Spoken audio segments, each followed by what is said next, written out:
I want to show a question that has to do with the distinction between virtue ethics and Kant's ethics.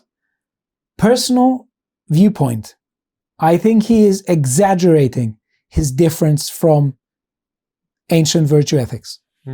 I think he's way closer to it than he thinks. Let us see why. So the main question is, can you conceive of a case where the presence of one of the cardinal virtues is bad? Kant says yes. That is why he says it is only the good will that is unconditionally good. All other goods are conditional. And he would say, take each of the cardinal virtues. If you examine them in isolation, you will see that there are cases where their presence is actually worse. But interestingly, he doesn't use the example of wisdom or justice. He just talks about self-control and moderation in affections and passions and sober reflection. That's something interesting. So I want to ask you this, and I think that it's an interesting thing to ask. Can you think of, we generally speaking praise intelligence and people being able to think on their feet, do we not? Do we say that, being quick-witted and intelligent is a virtue? Typically, yes. So can you think of a case where the fact that someone is intelligent is worse than if they were dumb? I'm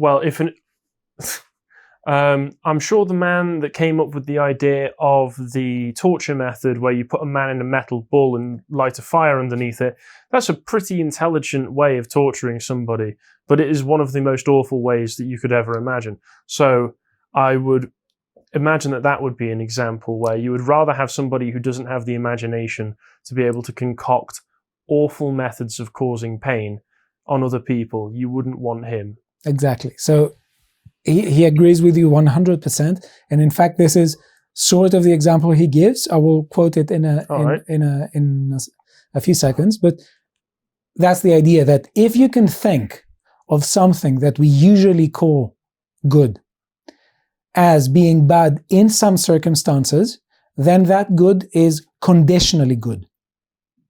And it can be conditionally bad as well, which means that if some conditions hold, it is good. If some conditions do not, if those conditions do not hold, it is bad. So you gave the brilliant example of the person who invented torture or the people who invented torture. The fact that they can use this, it would have been much better if they were dumb and they didn't think of it. And we could say sometimes that what Kant says here, that moderation in affections and passions, self-control and sober reflection are not only good in many respects, they may even seem to constitute part of the inner worth of a person. Yet they are far from being properly described as good without qualification. However unconditionally they have been commanded by the ancients.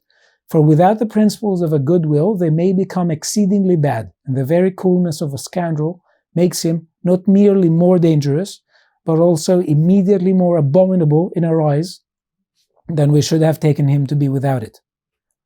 So, this is a very interesting quote. I think it touches upon what you're saying.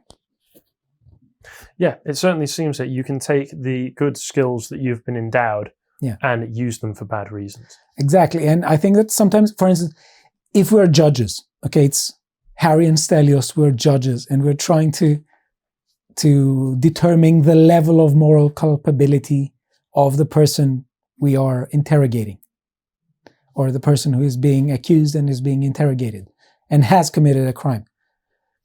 There are still gradations. So we could say, for instance, was the crime committed with a criminal state of mind, the mens rea, as it is called? Or was it something that was it done in cold blood? Or was it done, for instance, when passions were high? We are very frequently, we are prone to think that someone who commits atrocities in cold blood is worse than someone who did it because he was incredibly, in the spur of the moment, who was incredibly pissed off, or he was angry, or he was really emotional about it. Because the first case is just as you said, intelligence used for purely bad reasons, used for purely bad purposes. Well, interestingly enough, recent examples have shown that first category that you gave, where people have been doing negative things, doing bad things in a rush of emotion, or because of the fact that they can't conceptualize why it is that what they did is bad, has been recently used in some court cases in America for murder trials, for instance, to be able to acquit or lower the sentence of murderers, because judges have been convinced, or juries have been convinced by sleazy lawyers, that the defendant was not intelligent enough to truly conceptualize the harm that they were causing when they were murdering somebody else. So we have case evidence from verdicts and juries that shows that people do conceptualize it as not as bad if you don't understand what you're doing, as opposed to the cold intelligence that you're talking about. And I think this reminds me of some of the Netflix documentaries I have watched about serial killers. I think most of their lawyers wanted to make the madness plea that they were mad. They were insane. It's very difficult to argue if you've got a serial killer, though, especially if they have a method that they always stick to and a modus operandi, because that shows very calculated intent behind it. And this is precisely the reason, the grounds on which that the plea of insanity, or the case for insanity, was being rejected. They say that they clearly acted in a way that shows intelligence and calculation and the ability to calculate behavior. What was lacking was a kind of moral conscience. It's the cold intelligence of a psychopath, somebody who doesn't feel things for other people or feel empathy for other people. That is why Kant would say, for instance, that if common sense says this, then common sense is right. And he also wants to give the means to structure it and systematize it. Now, one interesting thing, because, in the 20th century, especially from the middle of the 20th century afterwards, there has been a sort of resurgence of virtue ethics. And a lot of virtue ethicists are trying to step away from the Kantian framework, especially the notion of an obligation and duty, and they talk about virtue. And there's a very big question there as to whether virtue ethics is completely different from deontology or not. Personally, I'm not convinced that it is so different. And I think, for instance, that Kant and Aristotle are way closer than a lot of people are presenting them to be. Now, let me say why. Kant here is presenting himself as giving a radical departure, as departing radically from the ancients. And he says things like, for instance, all these goods like moderation, which is the virtue of temperance, self-control, and sober reflection, something like prudence. They were thought to be unconditional goods by the ancients, but they are not. But there's something missing. First of all, he doesn't talk about moral wisdom, because, for instance, in moral wisdom in Aristotle isn't just sober reflection that is amoral. It is moral. It has to do with cognizing, good and bad ends. And he doesn't talk also about justice, the virtue of righteousness, as we would say. And there's the issue of the unity of the virtues. That's a very interesting topic, because a lot of ancient philosophers who were talking about virtue, they would say that virtue is basically one thing with several aspects. So when people act virtuously, they possess all the virtues. They possess wisdom, because virtuous act is an act that you choose. So you need to know the right thing. You need to be courageous to do it. You need to be temperate in order to discipline the other aspects of your soul, the other parts of your soul that would give you contrary inclinations. And righteousness is, in that bit, it is an essentially moral concept. So Kant here seems to me to be talking about these virtues in isolation, Whereas in ancient ethics, they weren't to be taken, they were never meant to be understood in isolation, at least in the key figures.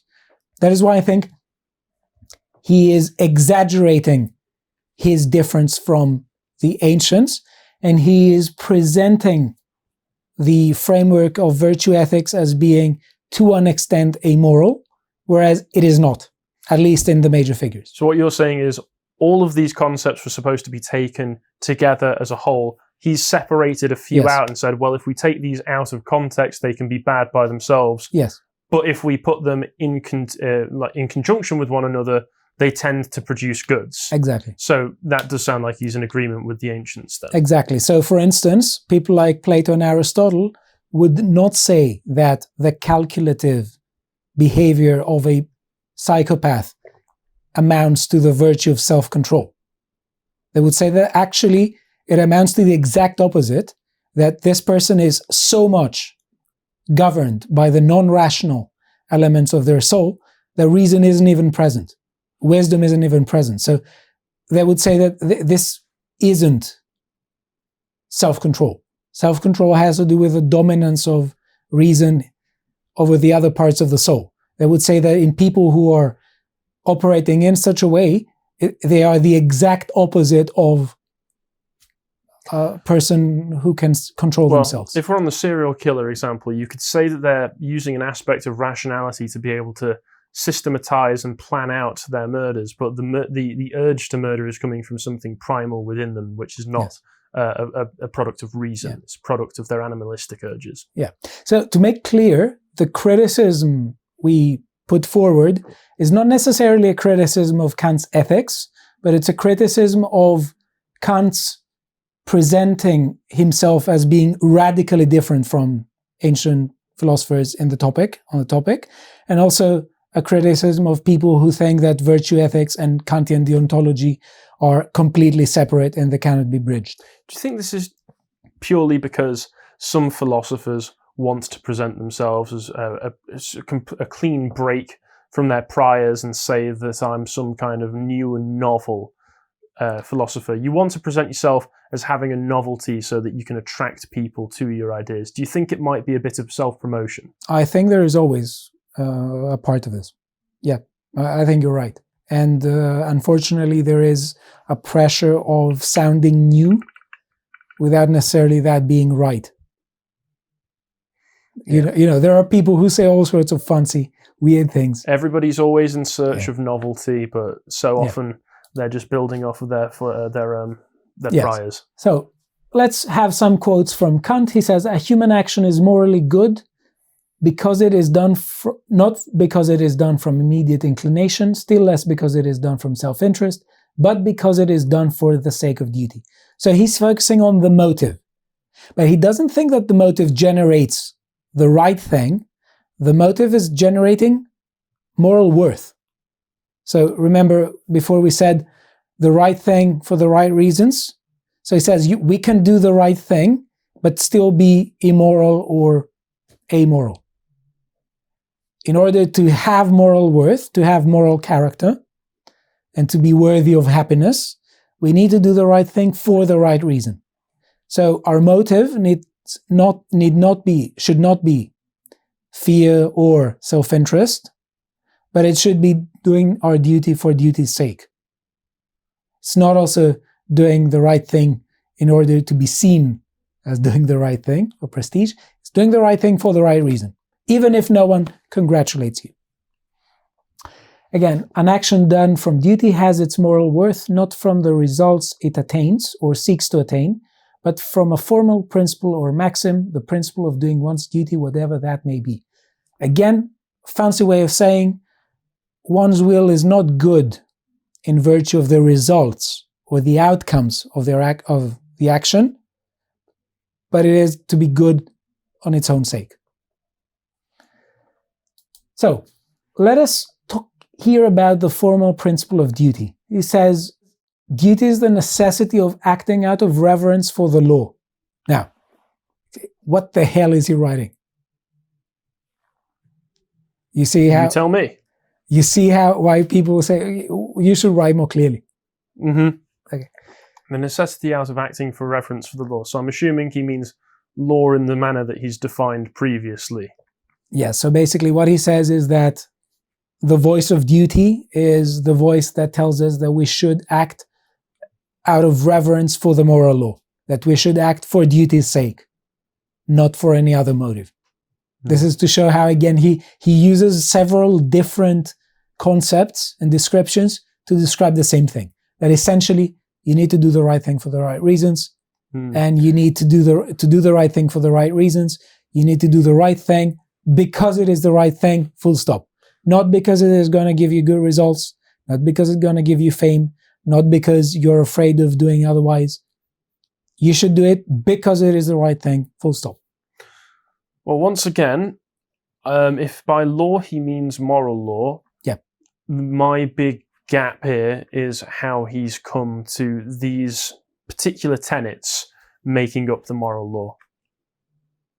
We shall examine this in a bit, because there's a really interesting question here with respect to where he succeeds and where he does not.